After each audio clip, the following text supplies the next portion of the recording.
Hey everybody, this is Ramon Ray, founder of Smart Hustle Magazine and SmallBizTechnology.com. Thanks for joining me for another podcast video. We'll see what happens, but I'm glad you're here. Ivy Slater, tell us a bit about yourself and the amazing work that you do with women entrepreneurs and entrepreneurs in general. The floor is yours to introduce yourself to us. So I am Ivy Slater. My company is Slater Success.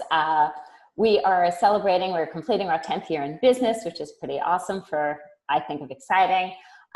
My background is I've owned several different businesses. I was a printer for many, many years. I was in the industry over 20, built a very successful business, raised my kids. And when I had my midlife crisis at 45, as I'll date, I said, what is my legacy? Is this all I'm going to leave behind, that I'm a printer? And I said, there's more. There's more. I was a dancer early on. I had all these dreams and ambitions. There has to be more. So I decided to jump in and at that point start building Slater Success. And having spent 20 years in a very male-dominated industry, I really wanted to focus on the woman leader, and give them an opportunity to start standing in their value, standing in their power, and believing in themselves and accomplishing everything they want. So whether it be women entrepreneurs, business owners, women in corporate and leadership, that's really a realm that I step into. And so that's what I do. Love it. The why I do it is I just, felt very early on, I was not welcome in the plants. I was truly pushed aside. I would bring clients on press, and not small clients. I mean, right. major companies, W Magazine and Town and Country and Harper's Bazaar and New York Magazine. And these are major publications. And the pressman and the foreman would push me back as if I didn't know what I was doing. But I was like, no, I do know what I'm doing. I know color and I know creativity, and I truly know what the client is looking for. And learning to assert my confidence, my knowledge, and my belief and stand for it was something that I wanted to help other women do as they rose in their careers, their businesses, and see, you can have your life at your terms. Just know what you want. I love it. And I must say, ladies and gentlemen, I have been the beneficiary of Ivy's amazing brain, and she's helped unlock some things even for me. So I'm really honored to have you today, Ivy, with us. So let's talk a bit about your team, what powers, again, you're the Ivy brand, like myself, Ivy, we're seeing one individual, but to do all that you do and to grow your own business, it does take a team, which means people got to talk and chat and email and fax, send attachments and have phone calls and text to help these women entrepreneurs. It takes a team to drive the ship. Why don't you open up a bit and tell us about the team? We don't have to know how many it is unless you want to, but just about the team, what it does, and how, even though you're one person, what it takes to support and run this ship as we lead and talk more about communications and collaboration. So I will very, very often reference we. And people look at me and they say, well, but it's you. I'm like, no, it's not me. I don't want it to be me. Because you see this beautiful background behind me means that I can work from anywhere. And if I want to create the lifestyle that's important for me, then if it's just me and I want to achieve the success I've defined for myself, I'm going to limit myself. Right. Because I can't be everything to everyone. And you know what? I'm just not good at everything. So here's a really simple example. That's good to admit that. Some people may be like, well, I thought you had to be good at everything, but I'm sure I am not good at everything. I don't want to be good at everything. We're recording this on a Zoom platform today. You and I both use Zoom as a platform for a lot of our work. I love Zoom. Been on it for several years now. I get that email that says, hello, Slater Success. Your storage is getting crowded. Right? It came in my inbox this morning. And I was like, well, that will go to, and I just took the email and I forwarded it to the person on my team to handle it. Got it. I don't want to deal with that. Yeah. That's not, if I put my energies in areas that are not my forte. So Ramon, you're an amazing, amazing tech guy. I'm not. Right. I'm a good speaker, I'm a communicator, I'm a writer, I'm a great coach, consultant. I see business in areas of seeing the financial aspects and how to pull out the financial success and growth. I see that. Right. I don't see tech. I freeze on it, you know? So the immediate thing in the way the world is and the way business is, technology is a major part of it. Mm-hmm. If I had a choice and I could have allowed it to stop me in what I'm doing. Yeah. Because I did not want to, you know, because I freeze. You're like, and it does stop many people, Ivy. The technology can intimidate, as finances and other things, as you know, intimidate me. Technology can intimidate a lot of people. It intimidates many. And I was not going to stop achieving my goals because I couldn't do something. So I found people who are good at it. And that's a small piece. So I have a second book coming out early next year, early 2019. Okay. What's the name of it? It's called Raising the Bar, Your Guide to Relationship-Driven Business Success. Love it. Raising the Bar. Got it. Check it out, everybody. It's going to be on Amazon at some point. February 12th. Love it. Bottom line is, I'm not a great writer. I'm a great speaker. I see concept. I was a dancer early on. I see, you know, creative things. I could see things visually, very clearly. If I was writing this book 100% by myself, no editors, nobody checking in. They're like, you know, they're coming back with me like, okay, Ivy, you missed continuity here. I'm like, oh, right. And they're like, okay, we need a segue here. And we introduce this a little bit more. I know the feeling. You got your second book coming out as well. And somebody has to have my back. I don't want to be good at everything. If I think I'm good at everything, I can't grow. And so going back to the aspect, Ivy, if someone has your back in team now, and before we get into the specifics of Slack, what are some best practices in how you're collaborating and communicating? One is you're delegating clearly when things come in, whether your expertise or not. You mean, I'm sure there's some things that you may be expert in that you still delegate, but one thing I'm hearing is that delegation. But your day-to-day collaboration, communication, how does that work? And again, how does it work for Ivy? But as you're speaking about it, speak to the people watching it. What can they learn from you? Some best practices, tips, maybe some ways you failed a few years, things weren't working right. Tell us about that, how you're communicating, how you're collaborating with your team, but also I'd be curious, Ivy, with your customers. And I'll ask these questions over again. Don't worry. I know I'm throwing a lot in one sentence. So I'll give you a quick story. Please. Okay. When it comes to delegating, when I was navigating out of printing, and I said, I'm going to have a small little coaching company back in the day. I thought I was going to wind down. I thought I'd be happy doing that. Well, lo and behold, that didn't happen. But be that as it may, and I love the decisions I've made. I love what I do. Mm-hmm. So somebody said you have to get a virtual assistant. Right. Okay. It's like step one, you must have a virtual assistant if you're going to do this. I was like, I'm used to running a team of like 4, 5, 6, blah, blah, blah. You know, I was like, how do I work with somebody? I'm in New York and they're in Atlanta. Mm-hmm. That won't work. So I hire a virtual assistant. 30 days go by, 60 days go by. She emails me. She goes, we need to get on a call. And this is going to go into the communication of this. Okay. Right. I'm setting it up. And we get on the call. She goes, you're not giving me anything. I said, I honest to God don't know what to send you. Mm. And she started training me how to use her. And that's powerful. It was game changing. It was game changing. And like, so tip number one, before we get into communication, when you look to delegate and you're not sure what you should delegate first, for a week to 2, keep a piece of paper right on the side of you where you work. And everything that you're doing that say, oh, maybe, it does not a definite, maybe somebody else can do this. Just jot it down.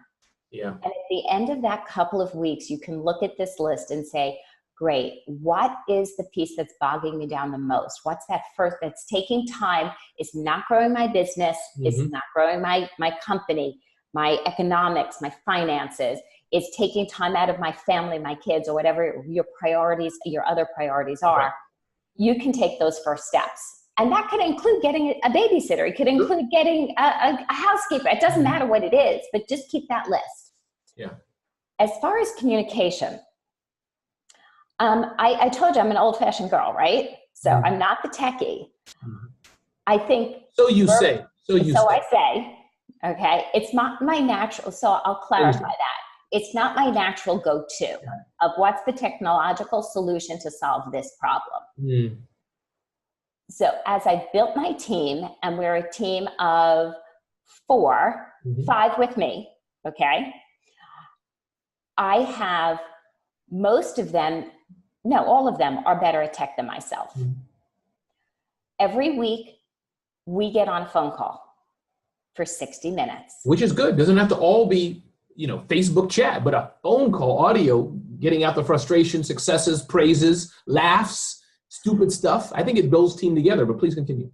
And you're right. Communication is key and culture is key. And if you just stay on technology 100%, you end up losing the concept of culture. Even if your team is virtual, you have a company culture. So I think that's very important to get on the phone. The other piece really important about getting on the phone is the opportunity to brainstorm and develop. So I'm a strange individual. I have a creative head and a business mind. Okay? It's a little weird, it's a little unusual. In the creative side, not all ideas for expansion, for growth, for development can come from me. So a few years ago, I threw the idea of a podcast on the table. I took myself and 2 of my team members to a class on it. We got notes, we got pages. I had to get my equipment. I had to do all this stuff. I walked out and I said, no go, not the time. This is, no. In addition, so we have our weekly call. Twice a year, we get on a half-day team retreat on Zoom, no matter where everybody is. And we look at the next 6 to 12 months of Slater success. And in that time, it was a year and a half, 2 years later, one of my team members said, hey, Ivy, what about revisiting the podcast? Technology has advanced. It's not as complex. Absolutely. And I said, tell me more. And they started brainstorming. Oh, we could do this. We could do that. I had no knowledge. This did not start from me. And there's where the lesson is. But by coming on and everybody contributing ideas, excitement, they gave me an assignment. Okay, you're good at interviewing. Interview 12 people by this date, and we will do the entire back end and launch. I said, I could do that. That's my sweet spot. And they handled the entire back end. So that coming together, that verbal communication is important. What happens in between is vitally important. A business does not run on a weekly phone call. It's unrealistic. And why is that? And so what's the in-between now? Where does that fit? And I have a feeling, I think I know where you're going, but I don't want to steal your thunder. The in-between, what does in-between mean, Ivy? Give me an example. You have the phone calls to talk about the 6 months of Ivy. You have the weekly phone calls. What's in between mean? Give us an example of in between. Capital Slack.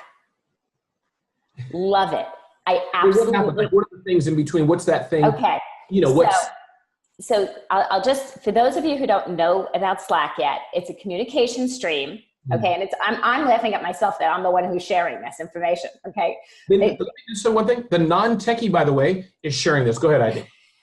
When my team listens to this video, they will be on the floor laughing. So it's a stream of communication. And what you do is you can have topics and subjects in the stream. So here's a couple of examples. We're developing a new website for 2019. Guess what? SSC.com is a Slack channel. Got it. So if one person on my team is doing some copy from it and they want me to look at it, they tag me and say, hey, worked on the copy, take a look, let me know what you think, right? Make the corrections and we'll go back to it. We have the book launch as a channel. I have basic marketing as a channel. I have the podcast. I have each person individually on my team on a one-on-one channel. Okay. So, the question, Ivy, why can't they email you and say, Ivy, listen, we changed the color, we want to change the color, or we did change the color of the website from dark blue to dark gray. Why can't they email that to you and CC Bob and Melissa? Why not? Why put it on that question? Let me come back to you. Ramon, how many emails do you get in a day? Probably about 150, give or take. I equal you. When do we get to all of these?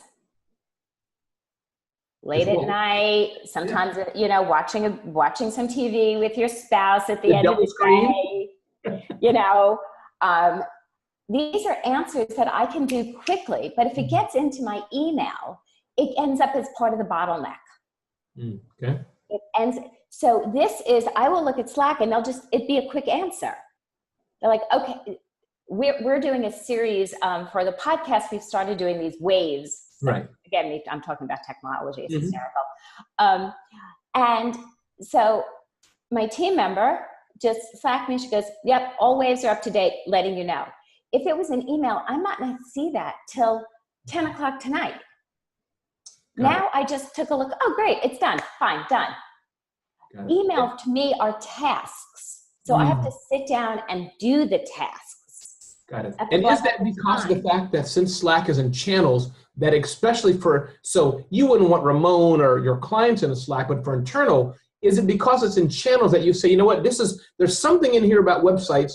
I don't even have to look at this maybe right now, because if it was urgent, it would have went right to IDs or some other. Is that kind of the reason why you can choose to not even? If I see something comes in from Slack and I see it's about the website, I know, you know what, I'm all over. I'm back-to-back meetings. I'm not going to address the website until tonight. That's fine. I don't need to know. Got it. But hold on. Something came in about finance. So we have a finance channel. Shocking, knowing me, Ramon.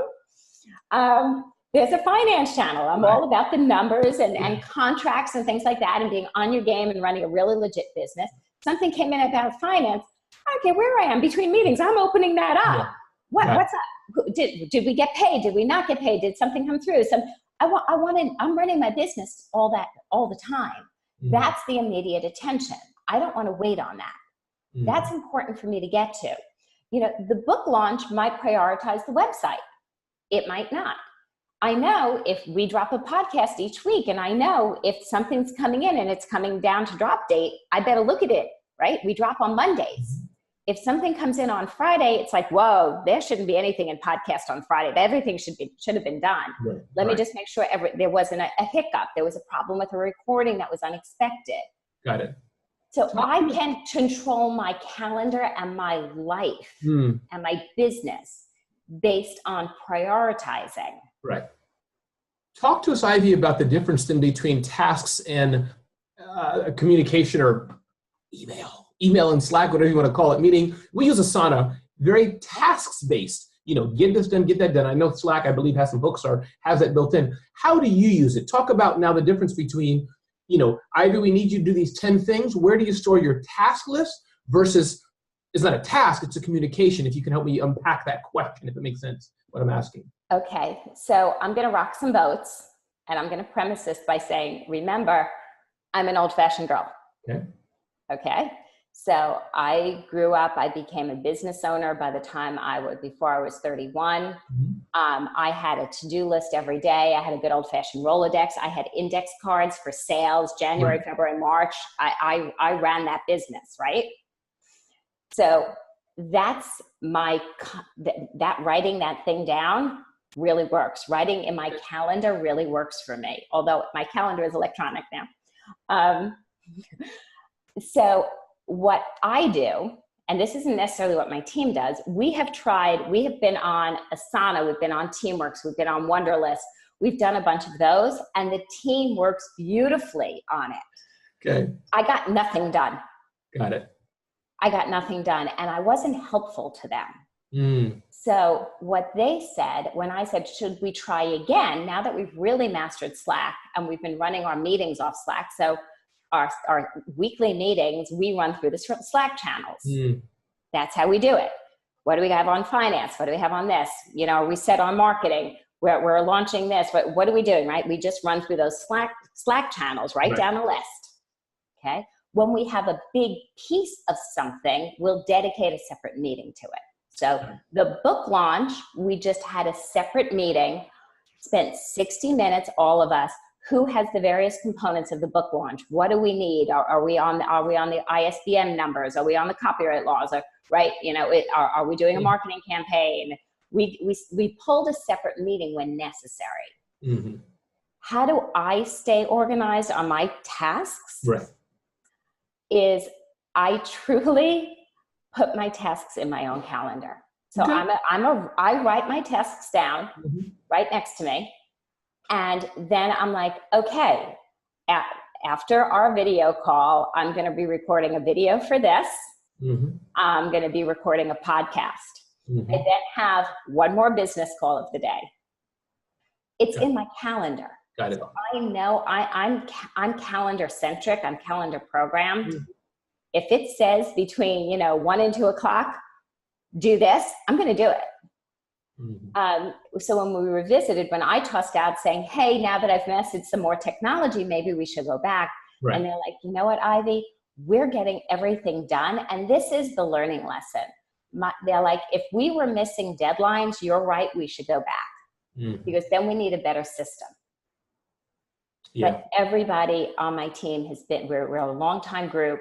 Everybody's been trained up really well. Right. They've trained me really well, basically. And nothing's ever late. If anything, they're on top of me. And I like how you're saying that, Ivy, that you said, I wasn't helpful to my team, that it's a very, clearly it's your company, you're the boss, but it's a very servant leadership-ish type of, I wasn't helpful to them. Meaning, you know what I mean? It's interesting way you said it, meaning I need to serve them and have them at maximum capacity because they in turn also are my team to help me execute what I need to do. So it's a beautiful circle. I don't know if there's another way to say it, but that's how I find it. So it is a beautiful circle. And the Slater Success branding is all about circles because I believe everything does come full circle. It really does. And as the leader of this company, I have a responsibility. If I'm delegating work, I have a responsibility to them to do my part in it. Because if not, I'm not playing fair.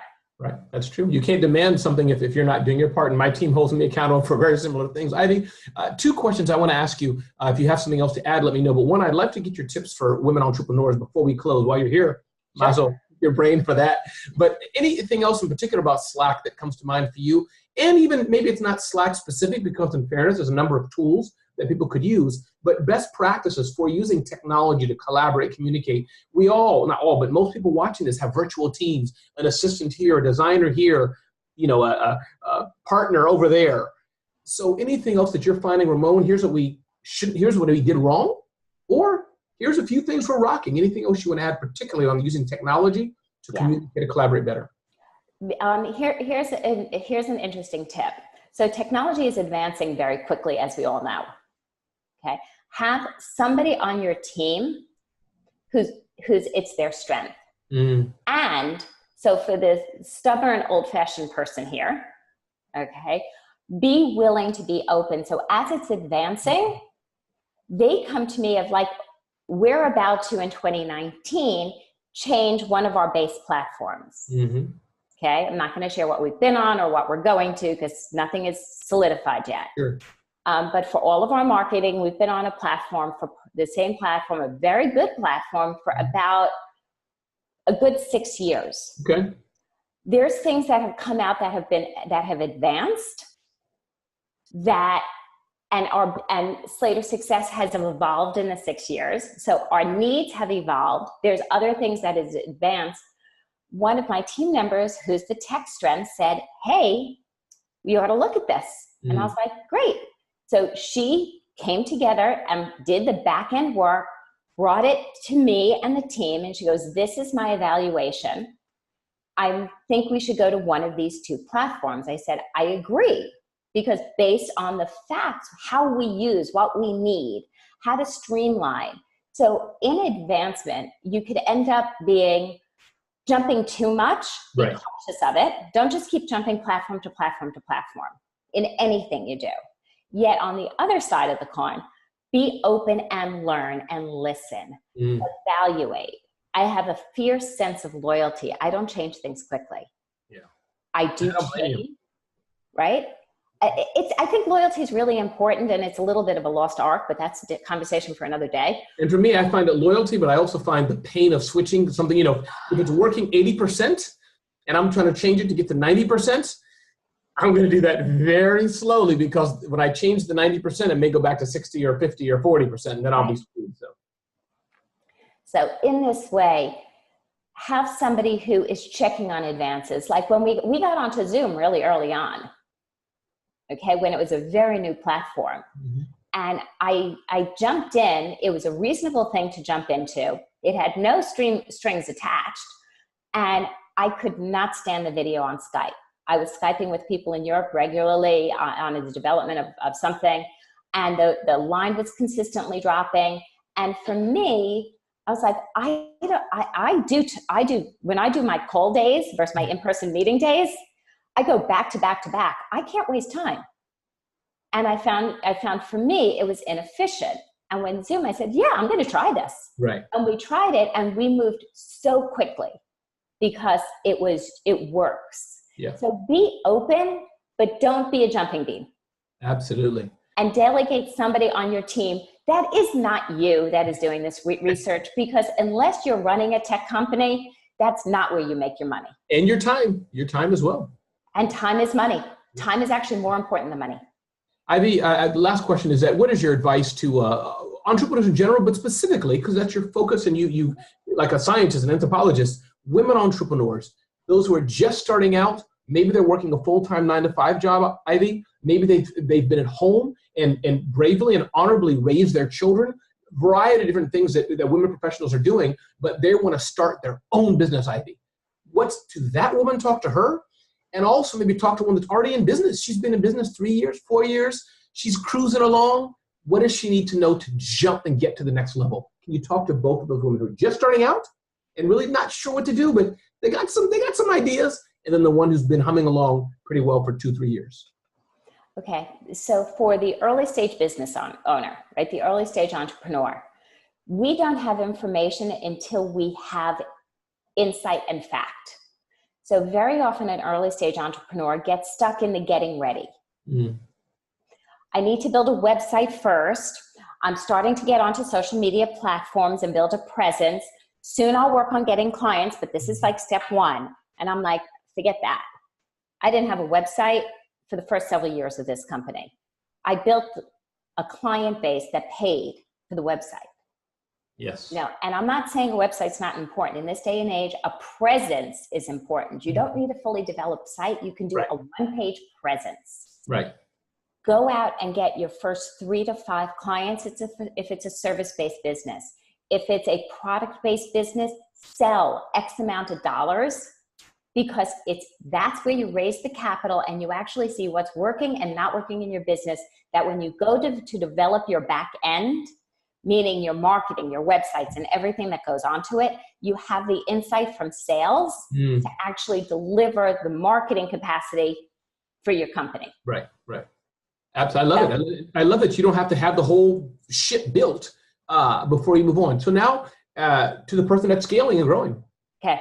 Companies that are scaling and growing, to me, it's always about financial management and profitability. Did I point at myself, Ivy? No, I didn't do that. Go ahead.